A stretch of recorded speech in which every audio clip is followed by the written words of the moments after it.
신명기 19장 오늘은 13절까지 우리가 잘 아는 도피성 내용이 나옵니다. 이미 앞에서 민수기에서도 도피성이 나왔고 이 신명기에서 나오는 내용은 전부 다 반복되는 내용이니까 한번 또 우리가 출애굽기, 레위기, 민수기에 나온 내용들 한번 더 반복해서 보도록 하겠습니다. 자, 1절 2절 제가 한번 더 봉독합니다. 내 하나님 여호와께서 이 여러 민족을 멸하시고 내 하나님 여호와께서 그 땅을 내게 주심으로. 자, 이미 이 표현만 해도 정확히 말하면 그 땅을 너에게 주실 때 이렇게 말을 해야 되는데, 내게 주심으로 이미 그냥 과거형으로 너에게 주었다라는 것을 미래에 일어날 일을 과거로 표현해서 미래에 일어날 일들이 과거에 일어난 것처럼 확실한 것을 얘기해 주는 겁니다.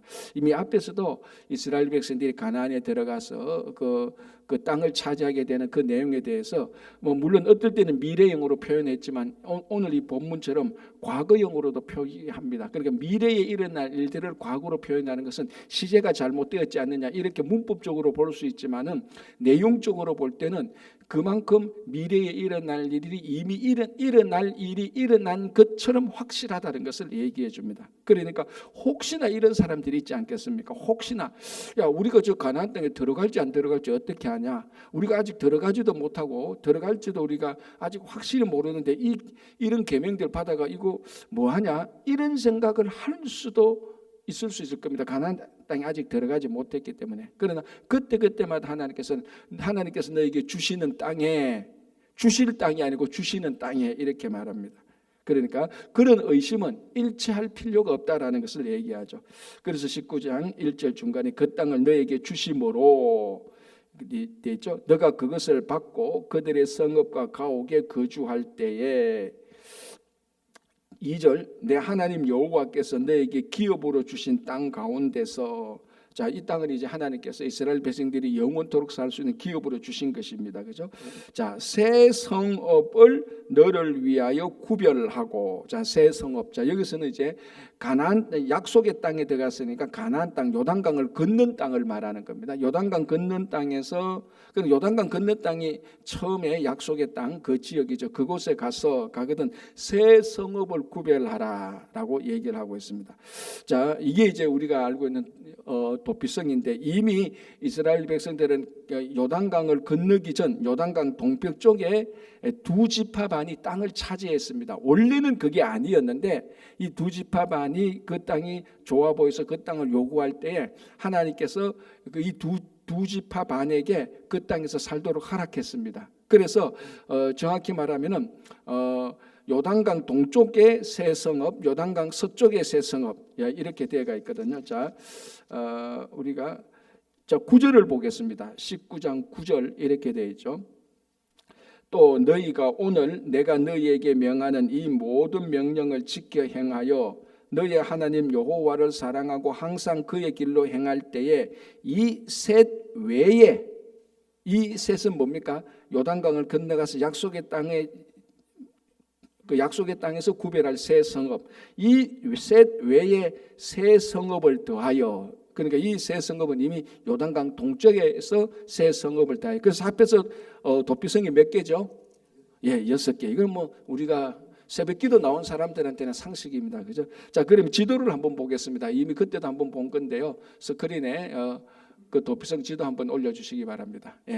자, 이제 저기 동그라미로 크게 친 것이 이제 요단강 동쪽에 3개, 요단강 서쪽에 3개인 이제 그 지역입니다. 그죠? 그 지명도 나와 있죠. 그래서 이제 이스라엘 백성들이 가나안에 들어갔을 때 6개 지역에 이제 그 도피성을 지정해 놓습니다. 그래서 이스라엘 백성들이 살고 있는 12지파가 살고 있는 땅 어느 곳에서 도피성으로 가야 될 필요가 있으면 자기에게서 가장 가까운 데로 이제 가도록 하는 거죠. 자기한테 가장 가까운 데로. 그런데 이제 저것을 지형적으로 또 이 거리를 조사해 보면은 저게 어떻게 위치가 되어 있는가 하면은 저 약속의 땅 안에서 어느 곳에서 어떤 곳에서도 하루 만에 갈 수 있는 거리.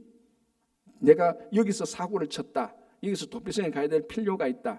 자, 그러면은 동서남북 어디를 봐서도 가장 가까운 데는 하루 만에 갈 수 있는 거리로 저기 로케이션이 되어 있습니다. 왜냐하면 여러분 이스라엘 백성 지금 그 이스라엘 가보면 이스라엘 해봐야 우리 한국의 경상도 땅만큼 안 커요. 그러니까 경상도 땅만큼 아주 적거든요. 그러니까 거기에서 뭐 도피성 이렇게 그 정해놓고 하면 하루 만에 밤새도록 이렇게 가면은 거기에 도착할 수 있는 그런 위치. 그래서 공평하게, 그러니까 어느 곳에서 우리말로 하면 지역적 차이를 받지 않도록 어느 곳에서든지 지역적 차이로 도피성에 못 들어가서 피해를 받다 그런 일이 없도록 저렇게 위치를 해놓은 것입니다. 자, 다시 본문 19장 2절 끝부분에 새 성읍을 위하여 구별하고, 자 3절 보겠습니다. 이렇게 되어 있습니다. 내 하나님 여호와께서 너에게 기업으로 주시는 땅 전체를 새 구역으로 나누고, 이건 이제 요단강을 건너간 지역을 말하죠. 전체를 새 구역으로 나누고, 그래 한 곳에만 치우치지 말고 이 말이죠. 자, 길을 닦고 모든 살인자를 그 성읍으로 도피하게 하라. 자, 여기서 또 중요한 게 길을 닦고라는 겁니다. 아무리 거리가 가까워도 길이 험하면은 하루 만에 가기가 어렵고, 또 사람들 가운데서 여러 가지 몸에 기능이 불편한 사람도 있을 겁니다. 길이 험하면 그 길을 가는데 굉장히 힘들 수가 있을 겁니다. 그래서 도피성으로 가는 길은 길을 다 닦아 놓습니다. 그리고 난 다음에 우리가 앞에서 보면은 도피성으로 가는데 이정표를 세워 놓으라 그럽니다. 그러니까 길을 몰라서 도피성으로 못 가는 일이 없도록, 그리고 길이 험해서 이 길 가는 게 너무나 어려워서 못 가는 일이 없도록, 이렇게 해서 도피성으로 가도록 다 이렇게 누구든지 갈 수 있도록, 누구든지 이게 차별 없이 공평하게 도피성으로 갈 수 있도록 그렇게 시스템을 만들어 놓는 거죠. 길을 잘 닦아서 쉽게 갈 수 있도록, 그리고 이정표를 세워서 내가 어디로 가야 될지 그 길을 몰라서 혼돈하지 않도록 이렇게 해라는 것입니다. 자, 우리가 결론적으로 말씀드린다면 이 도피성은 이제 우리가 4절 5절에 보면은 어떤 사람이 가게 됩니까? 과실치사자, 우리 법정용어는 과실치사. 그러니까 고의성이 없이 살인한 사람, 그리고 원한이 없이 살인한 사람, 이런 사람 과실치사 아닙니까? 그러니까 이 과실치사자가 이제 도피성으로 가게 되는 겁니다. 그러니까 이런 사람들에게는 충분히 정상 참작의 의지가 많지 않습니까? 요즘 우리 법정에서도 그죠? 그냥 고의적 살인하고 과실치사는 완전히 그 법정에서 선고되어진 행위 완전히 다른 겁니다. 자, 이렇게 해서 이 사람들을 어쨌거나 과실치사자도 살인자입니다. 그리고 이 살인자도 이런 살인자를 살려주기 위하여서 도피성으로 만든 건데, 결국 이 도피성은 예수 그리스도 안에서 신앙이 성취되는 그런 내용을 보여주고 있습니다. 결국 살인자라는 것은 죽게 될 수밖에 없는 사람, 결국 죽을 수밖에 없는 사람입니다. 그죠? 그렇게 보면은 우리가 모두가 다 죽을 수밖에 없는, 그리고 우리가 신약 성경으로 우리가 본다면은 정말 우리가 어떤 한 사람을 미워하기만 해도 그 사람을 살인한 거하고 마찬가지라고 했으니까, 결국 뭐 우리가 이 시대에 사는 우리가 실제로 계획해서 사람을 죽이지는 않았지만은, 하나님께서 우리 심령을 보실 때는 그 사람을 미워한 것만 해도 살인한 것으로 볼 때, 그리고 우리는 사실은 태어날 때부터 죄인으로 태어났으니까 죽을 수밖에 없는 사람 아닙니까? 그러니까 이 죽을 수밖에 없는 죄인이 가서 살 수 있는 이곳의 유일한 곳이 바로 도피성입니다. 그래서 그 도피성의 완성이 예수 그리스도인데, 그래서 우리가 예수 그리스도로 가는 길은 너무나 쉬워야 되는 겁니다. 이 율법처럼 복잡하면 안 되는 거죠. 율법처럼 이것도 지키고 저렇게 하나 계명을 해가지고 이렇게 다 지켜야 구원을 얻는 식으로만 한다면 아무도 저 도피성으로 갈 수 없습니다. 그래서 오늘 또 본문 보면 길을 닦아라. 누구든지 쉽게 갈 수 있도록. 그래서 율법을 지키고 복잡하게 해서 구원을 얻는 거 아니고, 누구든지 예수 그리스도를 믿기만 하면은, 듣고 믿기만 하면은 그 도피성으로 갈 수 있는 것처럼 예수 그리스도를 믿고 구원을 얻을 수 있는. 그리고 또 하나는 이정표를 만들어라 그러는데, 그 이정표를 만들어라 그랬지 않습니까? 이쪽으로 가는 게 도피성이다. 당신은 이쪽으로 가면은 살 수 있다는 겁니다. 방향을 제시하라는 겁니다. 그 도피성을 제시하라는 거죠. 그래서 우리는 이 도피성을 보면서 오늘날 우리 성도가 복음을 제시해야 될 필수적인 사명을 우리가 느끼게 되는 겁니다. 자, 도피성을 해놓고 길은 닦아놨는데 어디로 가야 될지 모른다면은 이 사람은 억울한 이 사람도 억울한 형편에 처하게 되는 것 아닙니까? 그래서 우리가 도피성이 있는데, 사람이 살 수 있는 예수 그리스도가 있는데 우리가 이쪽으로 가면 된다. 이쪽이 길이다라는 것을 우리가 이정표 역할을 해야 되는 거죠. 그게 이제 우리가 복음을 전하는, 예수 그리스도를 제시하는 거하고 마찬가지입니다. 자, 3절 끝부분에 길을 닦고 모든 살인자를, 자, 여기서 사실은 모든 살인자는 요 글자 그대로 전후 맥락을 제거하고 모든 살인자로 보면 이건 잘못된 겁니다. 모든 살인자는 아니죠. 그죠? 과실치사자만 해당되는 거 아닙니까? 그죠? 이제 이 내용들이 이제 그 다음에 나오는 겁니다. 여기서 과실치사에 해당되는 모든 살인자 이렇게 봐야 되는 거죠. 모든 살인자를 그 성읍으로 도피하게 하라. 자, 이제 그 내용이 나오죠. 4절. 살인자로 그리로 도피하여 살만한 경우는 이러하니. 자, 첫 번째 뭐죠? 누구든지. 자, 여기서 이제 누구든지가 중요하죠. 과실치사한 사람 누구든지. 그러니까 노예가 과실치사해도, 그리고 귀족이 과실치사해도, 권력자가 과실치사해도, 서민이 과실치사해도, 누구든지, 그러니까 뭐 권력자가 과실치사했는데 나는 괜찮아 이것도 아니고, 아주 노예가 과실치사했는데 넌 안 돼 이것도 아닙니다. 나는 괜찮아도 안 되고 넌 안 돼 이것도 안 되는 건 누구든지라는 것이죠, 그죠? 자, 이러하니 누구든지 본래 원한이 없이, 자, 첫 번째는 뭔가 하면 원한이 없이 해야 되는 겁니다. 이게 과실치사가 아닙니까? 그죠? 자, 두 번째는 부지 중에, 그러니까 고의가 없는 겁니다. 부지 중에 그의 이웃을 죽이는 일. 그러니까 두 가지 전제가 있습니다. 첫 번째는 원한이 없어야 된다. 두 번째는 고의로 살인한 것이 아니고, 고의로 살인한 것이 아니다. 부지 중에 실수로 살인한 것, 원한이 없어야 된다라는 이 두 가지 전제 조건이 있어야 됩니다. 이걸 이제 나중에 도피성에 가면은 우리가 앞에서 나온 제도에 보면 그 오늘 본문에는 안 나타나는데 앞에 도피성의 제도에 보면은 이렇게 어떤 한 사람이 살인하고 그 도피성에 가면은, 일단 도피성에 가면은 성읍의 장로들이 그 사람들을 받아줍니다. 일단은 받아줍니다. 받아주고 난 다음에 뭐 합니까? 그 사람을 조사해야 됩니다. 그렇지 않습니까?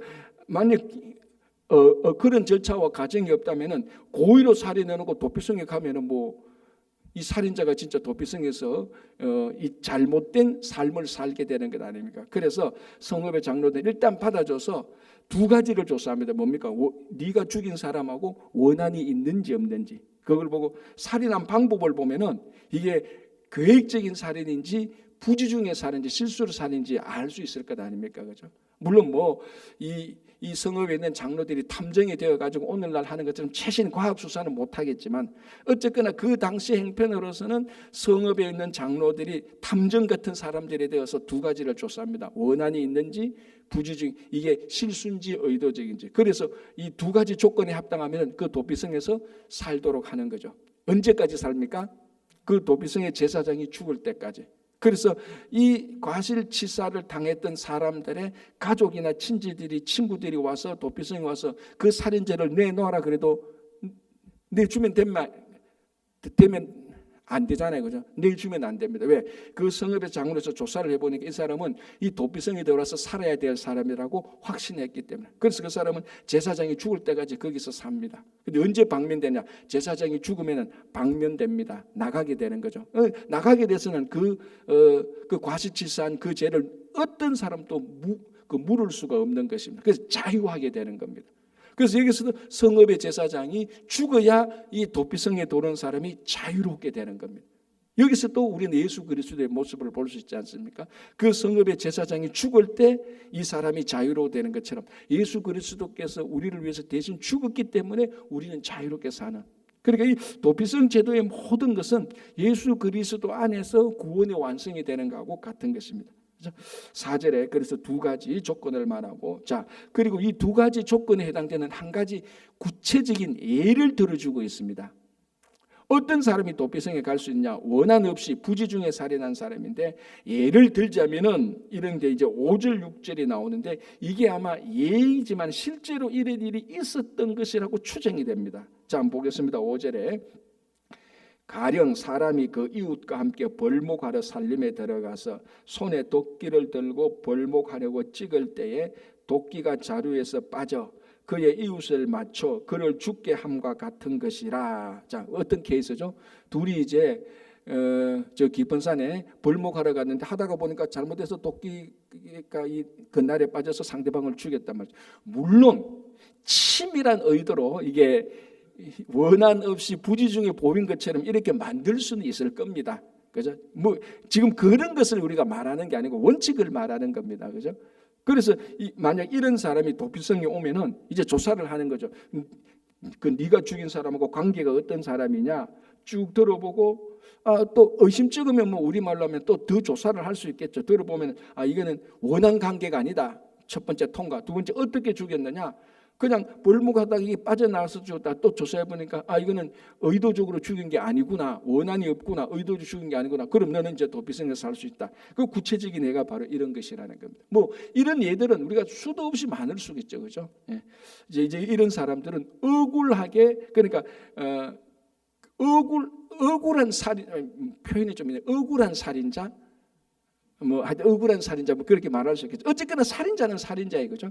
자, 이제 이런 예를 들고 있습니다. 자, 6절에 이제 어떻게 말하는가 하면은 그 사람이 그에게 본래 원한이 없으니 죽이기에 합당하지 아니하나 두렵건대 그 피를 보복하는 자의 마음이 복수심에 불타서 살인자를 뒤쫓는데 그 가는 길이 멀면 그를 따라 잡아 죽일까노라. 자, 이렇게 되면 이게 이 6절의 내용이 뭔가 하면 그 당시에는 자기 가족이나 친지 가운데서 한 사람이 살인을 당했다 그러면 의무적으로 이 살인에 대해서 보복을 해줘야 됩니다. 의무적으로. 그게 가족과 친족의 의무예요. 우리 친족 하나 우리 사촌 형님이 살인을 당했다. 그러면 친족들이 모여서 회의해서 이 살인자의 피를 흘린 자에게 피를 흘리도록 보복을 해줘야 되는 겁니다. 이제 그걸 말하는 겁니다. 자, 그래서 두렵건대 6절 두렵건대 그 피를 보복하는 자의 마음, 그러니까 죽은 사람의 가족이나 친지들의 그 사람의 마음이 그를 복수심에 불타서, 그렇죠? 이게 그 보복해야 되니까 살인자를 뒤쫓는데 과실치산 살인마를 뒤쫓는데 이 사람이 이제 빨리 도피성에 가야 되는데 뭐라고 말하면 길이 멀면 아까 얘기했죠. 그래서 저 지도에서 하루 만에 갈 수 있도록 저게 저 가나안 땅들도 3등분으로 해가지고 한 곳에 치우치지 않도록 골고루 분배해서 길이 멀지 않도록 그렇게 해서 보복자의 이 손에서 피를 흘리지 않도록 그렇게 해놓은 겁니다. 그래서 자, 7절 보겠습니다. 그러므로 내가 너에게 명령하기를 새 성읍을 너를 위하여 구별하라. 자, 구별하라. 그죠? 다른 성읍과 다르게 하라는 것이죠. 8절에 내 하나님 여호와께서 내 조상들에게 맹세하신 대로 너의 지경을 넓혀 너 조상들에게 주리라고 말씀하신 땅을 너에게 주실 때 또 너희가 오늘 내가 너에게 명하는 이 모든 명령을 지켜 행하여 내 하나님 여호와를 사랑하고 항상 그의 길로 행할 때는 이 셋 외에 새 성읍을 더하여 아까 얘기했습니다. 그죠? 그래서 합해서 6개 됩니다. 자, 10절 보겠습니다. 너의 하나님 여호와께서 너에게 기업으로 주시는 땅에서 무죄한 피를 흘리지 말라. 자, 여기서 무죄한 피는 누구의 피죠? 과실치사자의 피를 말하는 겁니다. 과실치사한 사람이 보복자에게 잡혀서 이것이 해명이 되지 않고 살지 않으면 과실치사한 사람이 보복자의 손에 잡혀서 피를 흘리게 되는 겁니다. 살인은 살인으로 갔거든요. 이게 그러니까 과실치사자의 피가 여기서는 억울한 자의 피가 되는 겁니다. 무고한 자의 피가 되는 이런 피는 하나님께서 너에게 주시는 기업에 들어가서 이런 피를 그 땅에 흘리지 않도록 하라. 그래서 과실치사한 사람을 도피성에 따로 구별해서 제한적으로 거기서 살도록 하는 겁니다. 대신 자, 여러분 이렇게 생각할 수 있죠. 그러면 과실치사한 사람은 완전히 그러니까 완전히 죄를 면제냐? 어떻게 보면 완전히 면제합니다. 아까 말씀드린 것처럼 도피성에 들어가서 제사장이 죽을 때까지 그 도피성을 벗어나지를 못합니다. 제한적인 삶을 살게 하는 것이죠. 대신 그죠? 자, 그럼에도 불구하고 이 과실치사자를 죽이게 하는 것은 과실치사자가 보복을 당하게 하는 것은 무죄한 자의 피를 흘리게 하는 거다. 그런 일이 이 다른 땅에서는 가능할 수 있지만 하나님께서 이스라엘 백성들에게 주는 땅에서는 무죄한 자의 피가 없어야 된다. 자, 이게 우리 신앙적으로 보면 무슨 의미입니까? 억울함이 없어야 된다는 겁니다. 사실은. 그죠? 물론 우리가 이 땅에서 살아가는 아무리 좋은 공동체라 할지라도 억울함이 없을 수는 없습니다. 그래서 이 억울함을 당하는 사람은 그 억울함을 신앙으로 잘 성화시켜야 되지만 그 공동체는 최대한 이 억울한 자의 특별히 피를 흘리지 않도록 시스템을 갖추어야 되고 서로서로를 돌봐야 되고 서로서로 공동체를 세워야 하는 의무가 있는 겁니다. 그래서 억울한 이 무죄한 자의 피를 흘리지 않기 위해서 도피성 제도를 만드는 겁니다. 여기서 무죄한 자는 과실치사한 자의 피가 무죄한 피입니다. 자, 이걸 왜 말하는가 하면 자, 그 다음에 보십시오. 11절 12절 보시기 바랍니다. 이제 여기는 반대 케이스가 나타나죠. 그러나 자, 이제 반대의 내용은 만일 어떤 사람이 그의 이웃을 미워하여, 자, 미워하는 이거는 뭐죠? 과실치사하고 반대해서 무슨 관계죠? 원한 관계죠. 이미 원한 관계가 딱 맺혔단 말이죠. 그의 이웃을 미워하여 엎드려 그를 기다리다가 뭘 의미하는 거죠? 고의적인 살인이죠. 그러니까 이 사람은 도피성에 들어갈 자격이 전혀 없는 거죠. 이 사람은 도피성에 들어올 자격 조건에 해당되지 않고 반대입니다. 미워했고 원한 관계가 있었고 딱 엎드려서 기다렸다. 이건 계획적인 살인입니다. 그죠? 자, 다시 보겠습니다. 11절. 그러나 만일 어떤 사람이 그의 이웃을 미워하여 엎드려 그를 기다리다가 일어나 상처를 입혀 죽게 하고 이 한 성읍으로 도피하면 자, 어떻게 됩니까? 12절. 그 본 성읍들이 사람을 보내어 그를 거기서 잡아다가 보복자의 손에 넘겨 죽이게 할 것이라. 자, 과실치사자가 아니고 원한 관계에서 계획적으로 죽인 사람이 도피성에 왔단 말이죠. 이 도피성의 장로들이 아까 뭐를 한다 그랬죠? 조사를 한다 그랬지 않습니까? 뭐 조사하는 방법은 없습니다. 어쨌거나 뭐 탐정이나 뭐 경찰이 조사하는 것을 조사를 하겠죠. 뭐 필요하면 뭐 현장 방문을 하든지 친지와 그 사람들의 관계를 물어야 될 거 아닙니까? 이 사람 말만 들을 수는 없으니까 어쨌거나 그렇게 조사를 했는데 이 사람은 원한 관계에서 의도적으로 죽였다 그러면 어떻게 하라고요? 오늘 보십시오. 이 사람을 장로들이 사람을 보내서 그를 잡아다가 보복자의 손에 넘겨라는 겁니다. 오히려. 그래서 보복자의 손에 넘겨서 어떻게 하라고요? 피해 복수를 받도록 하게 하는 겁니다. 자, 그러니까 잔머리 돌려가지고 내가 일부러 사람을 의도적으로 살인했는데 과실치사처럼 해서 어떤 도피성에 딱 갔다가 거기에 똑똑한 성읍의 장로들 만나가지고 오히려 자기가 거짓말한 게 들통나면은 그대로 잡혀가지고 보복자의 손에 넘겨서 죽게 되는 겁니다. 그죠? 자, 이제 13절 보시기 바랍니다. 아까 10절에서 나온 내용이 다시 나옵니다. 내 눈이 그를 긍휼히 여기지 말고, 자, 여기서 그는 누굽니까? 의도적으로 원한 관계에서 살인한 사람이죠. 이건 긍휼히 여기지 말라는 겁니다. 자, 보십시오. 그래서 긍휼히 여기지 말고 어떻게 하느냐? 무죄한 피를 흘린 죄를 이스라엘에서 제하라. 자, 여기서 무죄한 자의 피는 누구의 피죠? 이 사람에게 의하여서 의도적으로 죽인 사람에 의하여서 죽인 사람의 피를 말하는 겁니다. 그러니까 10절에서 무죄한 자와 13절에서 무죄한 자가 다르죠. 10절에서 무죄한 자는 과실치사한 사람입니다. 13절에서는 계획적이고 의도적으로 해서 죽은 사람입니다. 여기서 최초의 계획적이고 의도적으로 해서 죽은 사람이 누굽니까? 이 아벨이라는 거죠. 그러니까 최초로 도피성에 절대로 들어가지 못할 사람은 누굽니까? 가인이죠. 이제 성경 퀴즈를 내면 이렇게 내는 거죠. 이런 식으로 나올 수도 있죠. 이게 바로 가인의 케이스입니다. 가인 너는 안 돼. 왜냐하면 동생하고 원한 관계가 생겨버렸잖아요. 그리고 덜에 데리고 가서 의도적으로 죽였단 말이죠. 이 사람은 도피성에 못 들어가. 그러나 아벨은 형의 해내는 원한과 의도적으로 해서 죽었지 않습니까? 그래서 아벨의 피는 억울한 자의 피가 되는 겁니다. 그래서 땅에서 피가 호소한다. 아벨의 피가 호소한다는 내용이 나오지 않습니까? 그래서 13절에서 억울한 자의 피는 계획적인 살인에 의해서 죽은 자의 피, 이런 피도 흘려서는 안 된다라는 겁니다. 하나님이 주신 땅에서. 과실치사자의 피도 안 되고. 그러니까 두 사람의 억울한 피가 있습니다. 그죠? 한 사람은 살인자고 한 사람은 피해자입니다. 그런데 둘 다 살펴보니까 과실치사자의 살인자의 피도 흘리면 안 되고, 왜냐하면 원한 없이 부지중에 죽였으니까. 그러니까 원한과 계획적으로 죽인 자의 피도 흘려서는 안 된다. 그러니까 하나님께서 얼마나 공평하시게 무죄한 자의 피를 하나님의 거룩한 땅에서 흘리지 말도록 한 것. 자, 이게 오늘날 우리 신앙적으로 살며 우리 신앙의 눈으로 보면 똑같이 적용되는 거 아닙니까? 공동체에서. 그죠? 우리가 어떤 일을 하다가 사람이 실수로 잘못을 했단 말이죠. 딱 보니까. 그러면 그건 우리가 공동체가 그 사람을 품어줘야 되는 겁니다. 잘못을 했다 할지라도.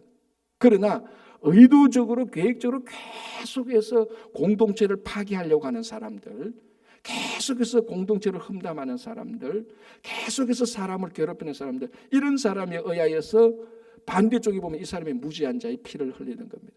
그것에 대해서 뭐라고 말합니까? 긍휼히 여기지 말라라고 말합니다. 왜냐하면 이거는 그 한 사람의 영혼을 보는 게 아니라 이 한 사람 영혼 안에 있는 계속해서 파괴하는 계획적이고 원한이 있는 나쁜 죄를 말하는 것이죠. 그래서 이 도피성 죄들을 통해서 이 공동체가 그 하나님 나라의 공동체에서 무죄한 자의 피를 흘리지 않도록, 두 번 다시 아벨의 피를 흘리지 않도록, 가인과 같은 사람들이 나타나지 않도록 제도를 맞추어 놓은 겁니다. 그렇죠? 자, 이제 14절로 넘어가겠습니다. 한 구절인데요, 굉장히 중요한 내용입니다. 자, 제가 읽어드릴게요. 너희 하나님 여호와께서 너에게 주어 차지하게 하시는 땅, 곧 너의 소유가 된 기업의 땅에서 조상이 정한 내 이웃의 경계표를 옮기지 말라. 자, 이 하나님께서는 천지를 창조하시고 민족을 정하시고, 그리고 하나님께서 직접 각 민족의 경계를 다 정해놨습니다. 이게 나중에 사도행전에 가면 사도들의 설교에서 이런 내용이 나오는 겁니다. 그건 우리가 나중에 사도행전 볼 때 다시 보고요. 자, 하나님께서 각 사람마다, 각 지역마다, 각 성읍마다 경계표를 지어줍니다. 자, 이게 뭘 의미하는가 하면 이스라엘 백성들이 가나안 땅에 가서 각 지파별로 땅을 분배받을 때 이거는 유다 지파, 베냐민 지파 이렇게 딱딱 정해놨습니다. 이 정해놓은 경계표를 사람이 마음대로 옮기지 말라는 겁니다. 자, 그러면은 내가 하나님께서 정해놓은 경계표를 마음대로 옮기는 것은 어떤 경우죠? 예를 들자면 경계선을 마음대로 하고 싶은 것은 내가 이 사람이 너무 착하니까 여기 가족이 많으니까 우리 경계선을 좀 줄이고 저쪽 경계선을 넘게 하자. 이런 경우는 라면 선전할 때 형님 먼저 아홉 먼저 할 때나 나오는 것이지 일상적인 속에서는 이런 경우가 없습니다. 다 반대죠. 내 땅을 더 넓게 하려고, 탐욕으로 다른 사람 것을 뺏으려고. 그래서 우리 지파의 경계선을 넓게 하려고 하는 거예요. 그러니까 여기서 경계표를 옮기지 말라는 것은 다른 사람의 지역이나 다른 사람의 그 공동체에 침략하지 말라는 것하고 똑같습니다. 하나님께서 정해놓은 이 경계표는 너희들 마음대로 옮기려고, 하나님의 정함을 너희들이 마음대로 이것을 바꾸지 말라는 것입니다. 자, 이 바꾸는 것이 가장 중요한 이유는 뭡니까? 탐욕이죠, 결국은. 하나님께서 정해준 그 경계선 안에서 좀 부족하면 부족한 대로, 자기가 보기에 좀 부족하면 부족하면, 연약하면 연약한 대로 그 안에서 만족하면서 살 수 있어야 되는 겁니다. 그런데 하나님께서 정해준 모든 경계표는요, 하나님께서 보실 때 반드시 만족하게 살면서 풍성하게 살 수 있도록 정해놓은 겁니다. 사실은 이 12지파가 가나안 땅에서 살 때는. 그런데 12지파가 만일 욕심을 내가지고 야, 우리 지파는 왜 이래 적어, 이거 나중에 제비 잘못 뽑았네 라고 말하면서 다른 지파에 차지하거나 그것을 자기 경계선을 확대해서는 절대로 안 된다. 여기서 인간의 탐욕을 제거하는 것을 얘기해 주는 겁니다. 자, 15절부터 21절까지는 이거 거짓 증거에 대해서 얘기하는 겁니다. 자, 한번 보겠습니다. 15절 사람의 모든 악에 관하여 또한 모든 죄에 관하여는 한 증인으로만 정할 것이 아니요. 그죠? 우리 이미 아는 겁니다. 두 증인의 입으로나 또는 세 증인의 입으로 그 사건을 확정할 것이며. 자, 일단 이것이 우리가 말하면 고소를 하지 않습니까? 그건 고소하면은, 고소 고발하면 일단은 법정에서 그거를 접수해야 되잖아요. 그죠? 뭐 한다고 해서 무조건 다 접수하지 않습니다. 그 보면 이거 뭐 터무니없는 거 이런 거 다 접수는 하지 않습니다. 그냥 이거 가시오라 이렇게 할 수 있는데 접수를 합니다. 어떤 케이스를 어떻게 접수하라고요? 한 사람의 증인이 아니고 두 사람이나 최소한 두 사람의 증인이 있어야 일단 접수를 하는 겁니다. 자, 접수를 해서 어떻게 하라고요? 조사를 해야 되는 겁니다. 자, 이제 그게 16절 만일 위정하는 자가 있어 어떤 사람이 악을 행하였다가 위정하는 자. 자, 두 사람의 증인이 있다고 해서 이 두 사람의 증인이 다 신실합니까? 절대로 아니지 않습니까? 나봇의 포도원에서도 그랬고 예수님께서 십자가에 달려 돌아섰을 때 거짓 증인들이 막 일어났지 않습니까? 그 나봇의 포도원 같은 경우는 그 이세벨이 의도적으로 두 증인을 짜서 이 사람이 하나님을 저주했다, 나봇이 하나님을 저주했다고 짜서 두 증인을 매수해가지고 이 두 증인을 매수해가지고 나봇을 제거하고 포도원을 가져간 것처럼 두 명의 증인이 있다 할지라도 항상 진실한 건 아닙니다. 이거 또 두 명의 증인을 또 조사해봐야죠. 누가 위증하는지. 자, 여기서 이제 두 명의 증인으로 우리가 두 명의 증인을 세운다는 것은 무슨 의미가 있는가 하면 숫자적으로 두 명이라는 의미도 있지만은 의미적으로 두 명입니다. 왜냐하면 두 명의 의미는 서로 상반된 의견이 나오기 위해서 최소한 두 명이 아닙니까? 그죠? 그래서 법정이 검사, 변호사 따로 다 들어보는 것 아닙니까? 뭐 상식입니다. 지극히 상식이에요. 그런데 이 지극히 상식인 것을 우리가 신앙 공동체 생활하고 일반적인 생활할 때는 이게 우리한테 적용이 안 되는 거예요. 제가 늘 하는 얘기 아닙니까? 항상 양쪽을 들어봐라. 항상 이 얘기만 제가 한 100번 더 넘게 하는 것 같습니다. 진짜. 자, 왜냐하면 이 율법을 보면은 이런 경우들이 계속해서 나오는 겁니다. 내 자세히 조사해보고 두 증인의 얘기를 들고 두 증인은 숫자적으로 두 명이 아닙니다. 두 증인이라고 해서 같은 편 두 명은요 한 증인하고 똑같은 거예요. 같은 편 두 명은 전혀 의미가 없어요. 다른 쪽 두 증인. 그래서 대체로요 다른 쪽 항상은 아니지만 다른 쪽 두 증인의 얘기를 들어보면요 어느 쪽이 위증하는가 감이 잡혀요. 이걸 더 정확히 하는 건 또 더 조사를 해야 되지만 우리 공동체 생활할 때도 그렇잖아요. 어떤 한 케이스에 어떤 한 사건에 대해서 한쪽의 이야기 10명을 들으면 의미가 없어요. 다 똑같은 사람이니까. 이건 증인 한 사람하고 똑같은 거예요. 그러나 여기에 대해서 다른 시각을 가진 사람의 얘기를 들어보고 딱 들어보니까 이쪽이 좀 얘기하는 게 이쪽하고 들어보니까 전혀 아니구나. 내가 그 사건을 아는데 들어보니까 이쪽이 아니구나. 이쪽이 좀 더 치우쳤구나라는 것을 알 수가 있는 겁니다. 그래서 두 증인이라는 것은 엄밀히 말하면 두 사람이 아니고 두 양측을 말하는 겁니다. 양측. 이게 중요한 거죠. 한 척의 사람 100명 얘기 들어봤자 뭐합니까? 알고리즘을 통해서 다 똑같은 한쪽만 확신하게 되는 거지. 자, 그래서 16절에 만일 위정하는 자가 있다면 여러분 미국에서도 가장 큰 죄 중에 하나가 뭡니까? 법정에서 위정하는 겁니다. 우리 요즘은 이제 한국도 이 위정이나 거짓말에 대해서 굉장히 많이 이제 중요하게 생각하는데 사실 이렇게 한국이 거짓에 대해서 중요하게 생각한 때는 얼마 안 됩니다. 사실 한 20-30년 채 안 돼요. 한국에서 가장 흔한 죄가 거짓말이었습니다. 그 거짓말은 죄가 아닌 것처럼 취급될 정도로. 그런데 미국은 민주주의가 한국보다 더 일찍 발달했으니까 일찍부터 거짓에 대해서는 용서하지 않습니다. 우리 그 클린턴 대통령 그 스캔들 일어났을 때 성적인 스캔들보다 미국 백성이 미국 국민이 더 화난 건 뭡니까? 위정했다는 거죠. 네 이야기 들어보니까 거짓말. 그러니까 미국이 참 우리하고도 안 맞는 게 우리 보면은 성적 스캔들이 더 크게 보이는데 미국 사람은 그거 개인사로 넘겨 너희들이 알아서 해. 이런 경향이 있는데 거짓말을 딱 했을 때는 용서하지 않았습니다. 그게 훨씬 더 컸던 거예요. 그만큼 거짓에 대해서 굉장히 센시티브하지 않습니까? 그죠? 자, 오늘 또 이게 율법에서도 거짓 증거에 대해서 거짓에 대해서 굉장히 센시티브합니다. 십계명에조차도 거짓 증거하지 말라까지 나올 정도니까. 그죠? 그러니까 오늘 또 보니까 만일 위증하는 자가 있어 이렇게 나옵니다. 그래서 자 18절 보겠습니다. 재판장은 자세히 조사하여 그 증인이 거짓 증거하여 증인이 위증하여 거짓 증거하여 그 형제를 거짓으로 모함한 것이 판명되면 자 19절 그가 그의 형제에게 행하려고 꾀한 그대로 그에게 행하여 너희 중에서 악을 제하라.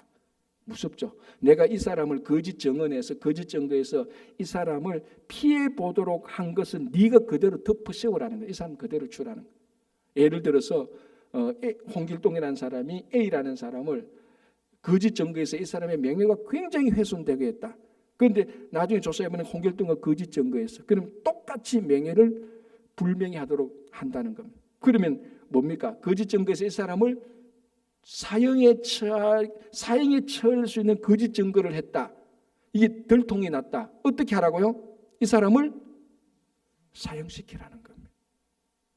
엄청난 거죠. 엄청난 거짓 증거 한 번 했다가 자기가 죽게 되는 경우가 이 경우입니다. 그죠? 자, 여기서 보십시오. 21절에 내 눈이 긍휼히 여기지 말라라고 말합니다. 그런 사람들은 거짓 증거하는 사람, 긍휼히 여기지 말라.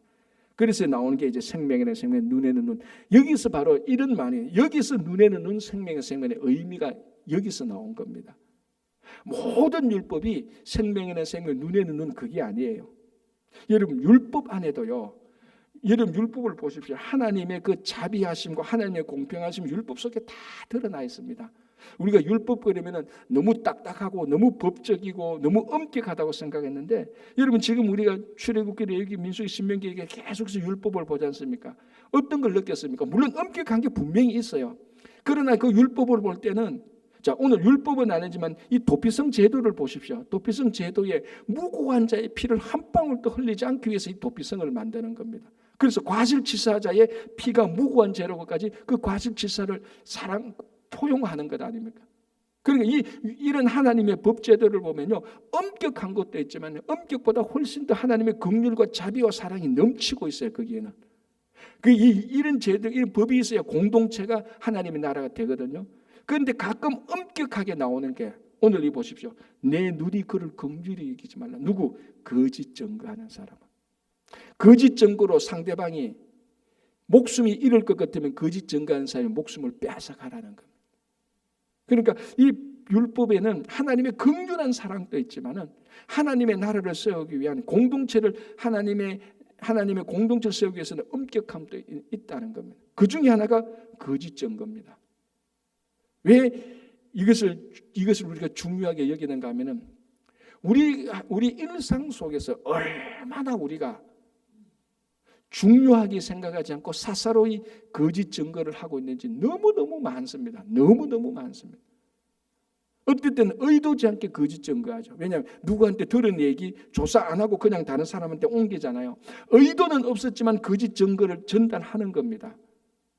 그래서 제가 그랬지 않습니까? 누가 무슨 얘기를 하면은 그 얘기를 다른 사람한테 전할 때는 반드시 내가 조사를 해봐야 되는 겁니다. 그 조사가 안 되잖아요.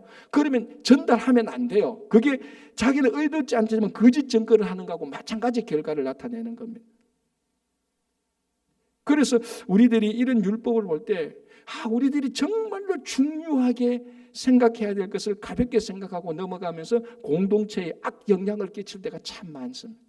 그래서 오늘 이 거짓 증거, 이 두세 입으로 한 거짓 증거하는 자에는 자칫 자기가 거짓 증거에서 일어나는 피해를 네가 다 덮었을 각오가 되어 있으면 하라는 겁니다.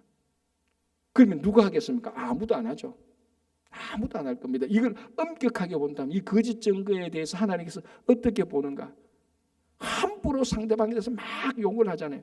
그게 아니면은 네가 다 덮었어라. 그 중에 보면은 그 일이 잘못되면 재산상의 손실을 볼 수도 있고 명예가 손실될 수도 있고 이 사람이 그 공동체에서 살아날 수 없을 그런 피해가 있는데도 그냥 생각 없이 말을 막 합니다. 오늘 이 율법에 의하면 그게 거짓 증거라는 것이 드러났다면 네가 그거 다 덮었어라는 거. 그러면 이 내용을 알면 우리는 그렇게 말하지 않을 겁니다. 그래서 우리가 좀 성도로서 성숙한 삶에 있어서 첫 번째로 해야 되는 게 거짓 증거입니다. 해서는 안 되는 게 거짓 증거입니다. 근데 의도적으로 조작해서 거짓 증거는 우리가 하는 사람은 없지만 성도들이 그러나 사사로이 원한에서 별로 중요하게 생각하지 않고 이야기를 하는 가운데 다른 사람의 이야기를 받아서 그것을 확인하지 않고 그냥 전달하는 가운데서 거짓 증거들이 나를 통해서 많이 발산되는 겁니다.